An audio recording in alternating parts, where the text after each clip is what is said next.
Hello మహారాణులు, welcome to our channel. మేఘాలయలో మేము నెక్స్ట్ ఎక్స్ప్లోర్ చేసిన ప్లేస్ మాఫ్లాంగ్లోని సేక్రెడ్ ఫారెస్ట్ అండి. సేక్రెడ్ ఫారెస్ట్ అంటే అతి పవిత్రమైన అడవి అని అర్థం. ఇక్కడ కాశీ అనే ట్రైబ్ ఉంటారు. వీళ్ళు ఈ అడవిని చాలా పవిత్రంగా భావిస్తారు.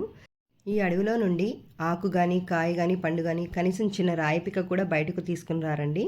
అలా తీసుకుని వస్తే ఏదైనా చెడు జరుగుతుందని వీళ్ళ నమ్మకం. ఈ విషయాన్ని అక్కడ గైడ్ ఫారెస్ట్లోకి ఎంటర్ అవ్వక ముందే మాకు చెప్పాడు, బయటికి ఏమీ తీసుకుని రావద్దని.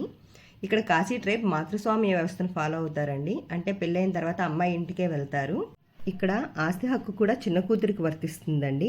అలానే ఇక్కడ రాచరికం కూడా ఉంది. రాజు తదనంతరం అల్లుడు కానీ బావమర్ది కానీ రాజు అవుతారు. అంతేగాని కొడుకుకి ఎటువంటి హక్కు ఉండదండి. ఈ అడవిలో 100 ఏళ్ల నాటి రుద్రాక్ష చెట్టును చూసాము. ఈ రుద్రాక్ష చెట్టు గురించి అక్కడ గైడ్ మాకు బాగా వివరించారు. అలానే ఒక రుద్రాక్ష పండుని ఇచ్చి రుచి చూడమన్నారు. అది కొంచెం ఒగరుగా పుల్లగా కొంచెం పచ్చిజామకాయ రుచిలో ఉంది. ఇక్కడ రుద్రాక్షలు కూడా బయటికి తీసుకుని వెళ్ళరండి. ఈ కాశీ ట్రైబ్స్ మదర్ నేచర్ను ఆరాధిస్తారండి.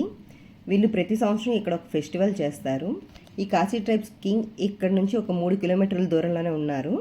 ఆయన ఈ ఫెస్టివల్ మెయిన్గా జరిపిస్తారు. ఇక్కడ న్యాచురల్గా రాతితో ఫామ్ అయిన కాన్ఫరెన్స్ టేబుల్ ఉండేదంటండి. ఇప్పుడు అది కూలిపోయింది.